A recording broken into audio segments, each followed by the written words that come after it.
back to my YouTube channel. So for today's video, as you can see sa ating setup, tayo ay mag-bake! Yay!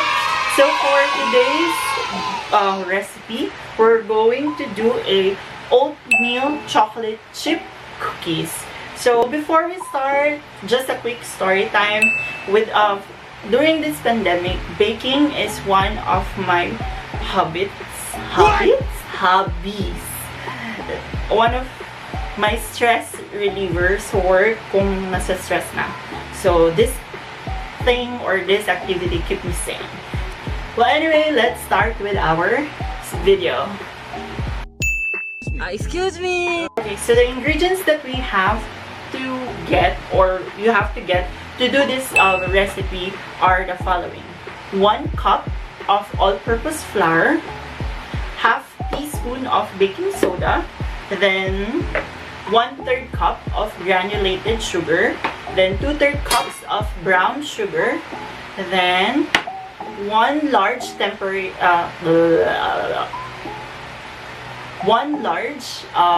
egg, room temperature.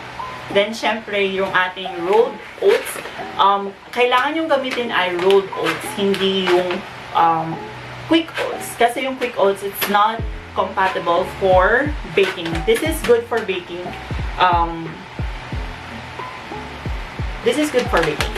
Rolled oats. So, I'm using Quaker oats. Whole grain rolled oats siya. Then, 1 cup of chocolate chip. It's nasa inyo kung anong klaseng chocolate ang gagamitin mo. In my case, I'm going to use dark chocolate. Then, syempre, vanilla. So, we're going to use 2 teaspoons of vanilla. So, these are the ingredients that you have. Syempre, before I forgot, we have to have half cup butter, unsalted. So, these are the ingredients that we have to use. If we're going to do the chocolate chip oatmeal cookies. So, let's start with the process.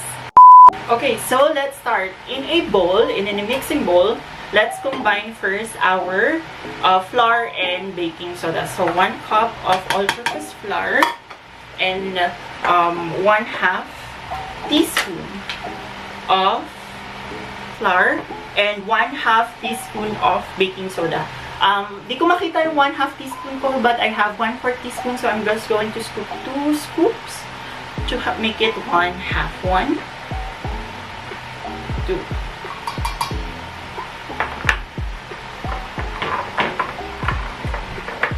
Okay. Then we're going to whisk and then set it aside. So whisk lang natin siya to combine the baking soda and the all-purpose flour. So that's enough. Let's set it aside. Okay, so na-set aside na natin yung flour and baking soda, na mix na natin siya. Then step 2, we're going to mix naman the butter. Lalagay natin sa butter sa mixer. Tapos gagawin lang natin siya, parang imimix lang natin siya para maging light and fluffy. So, oops.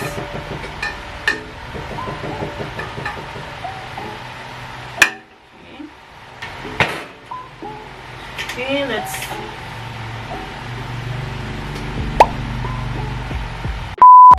Okay, let's stir and cream the butter. Then, while creaming it, we're going to put the 1/3 cup of white sugar.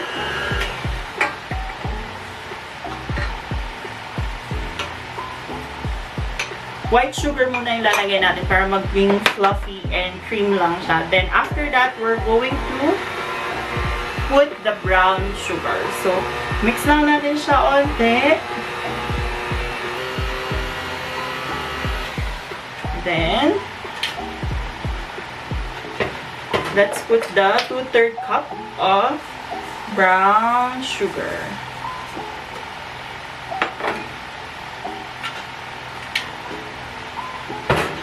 Then, we're going to mix it again. I-combine lang natin sila. A few moments later. Okay, so after after ma-mix ng butter, white sugar, tsaka brown sugar, we're going to add our one temperature room egg. But let me scrape it down first para ma-mix natin siya. Okay, down.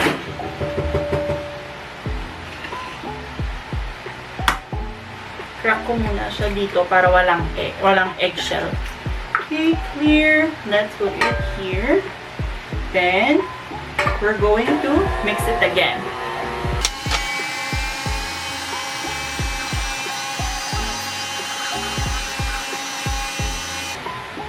Okay, so once the egg is mixed in, nakalimutan ko pala isang ingredient which is salt. So we're going to put 1/4 cup.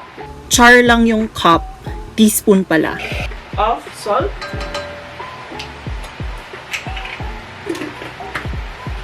Then mix again.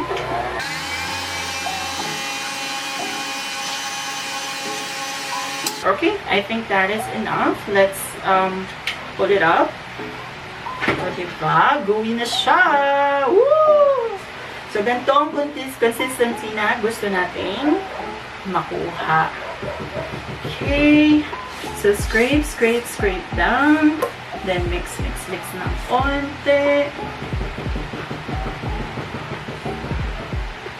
Okay, then we're going to add our 2 teaspoons of vanilla extract. 1 and 2. Okay. And then after that, last one whirl. Come on.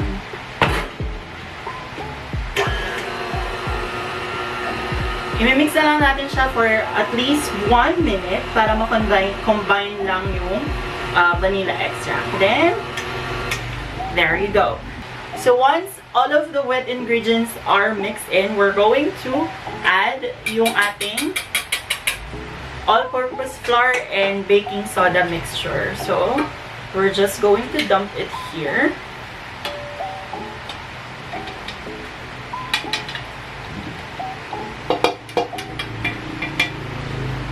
Okay. What I usually do before I put down the mixer is to mix it by our spatula. Para start lang natin siya mag-mix.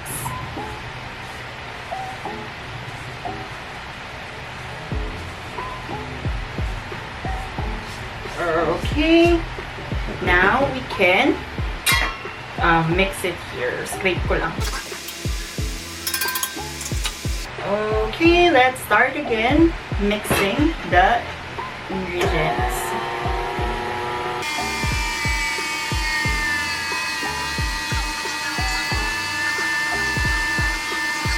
Okay, so we're done with our mixture. Now, it's with our oats naman. So I have here, as I said a while ago, rolled oats. So we're going to use 1.5 cup of rolled oats. Let me pull it up. Oopsie.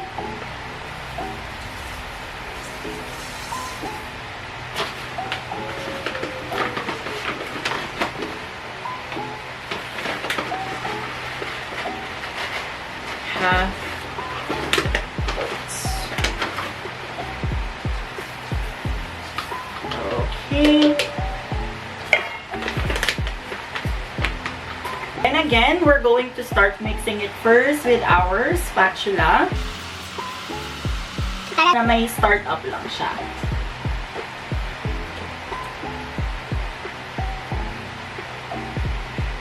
Okay, now we're going to combine all of this until it's just combined. Yung medyo magko-combine pa lang siya pero hindi pa yung combine na combine. Basta gets good. Okay.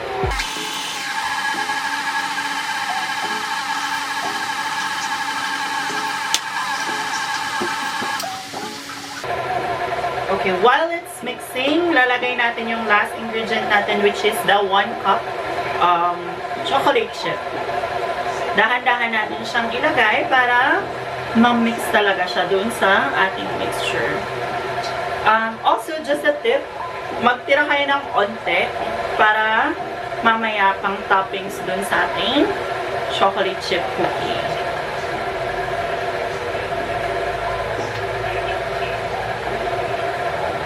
Okay, this is enough. Gamitin natin siya mamaya.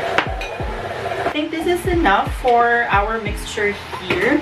Now, I'm going to finish it by mixing it by hand. So, by hand, meaning yung gagamitin ko yung ating spatula. Ang tatanggalin. Oops, push. Cool. Okay.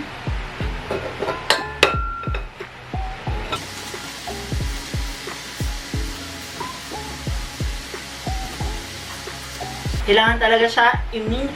Medyo mahirap siya i-mix by hand kasi medyo, ano siya, sobrang tigas. But, kapag minix mo kasi siya ng hand, masasegregate mo talaga yung chocolate chip.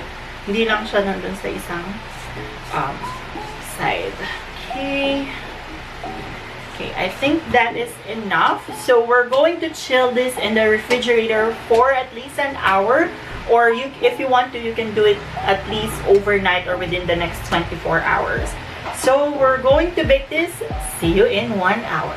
Later. Hey guys, so I'm back. So it's been 2 hours since we put our batter in the fridge. So ngayon, medyo okay na siya.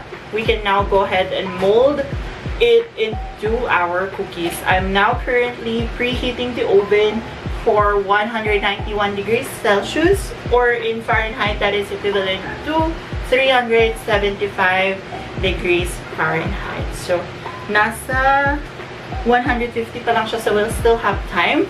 So, let's start with our cookies. Okay?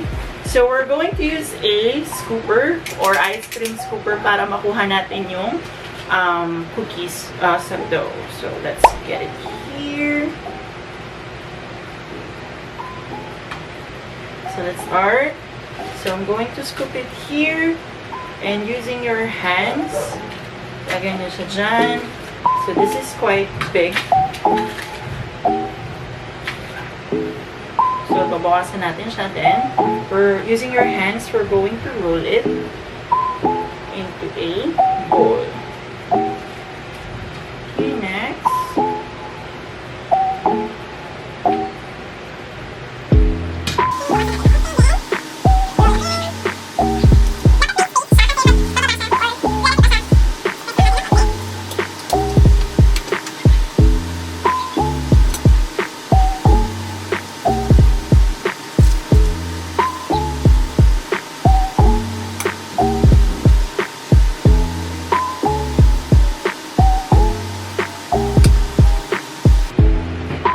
Pwede din kayong gumamit ng spoon kung wala kayong ice cream scooper.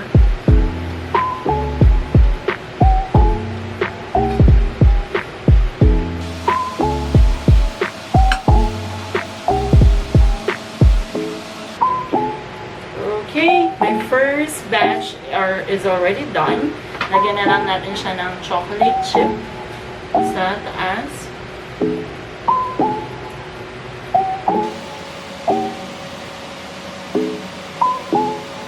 Not on the baking sheet.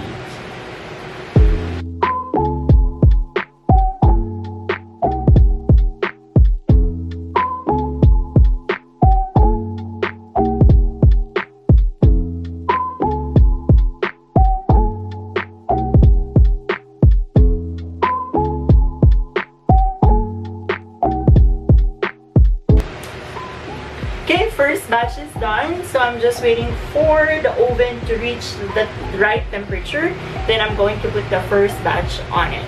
So let me do the second and third batch, and I'll be with you guys. I'll be right back. Stay tuned. Okay, so it seems like the temperature is okay na. Na-reach na yung 191 degrees Celsius. Now let's put our first batch inside the oven for at least 8 to 10 minutes. So that depends on how long we want to put the cookies inside the oven for. So I'm going to put my cookies first. Let's say 9 minutes. Alexa, set timer for 9 minutes. 9 minutes, starting now. Okay, so we're just going to wait for it to finish or to be baked for 9 minutes. Then we're going to see the finished product. Let me just finish this batch and I'll be right back to you.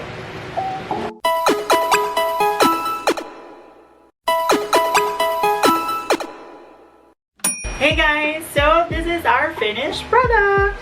Yay! We're done doing the oatmeal chocolate chip cookies. So I was able to make 25 pieces dun sa butter na ginawa natin. So let's have a taste. So this is a perfect cookie. It's crispy on the outside and gooey on the inside. So let's try. Oh my god! The chocolate, it's so perfect.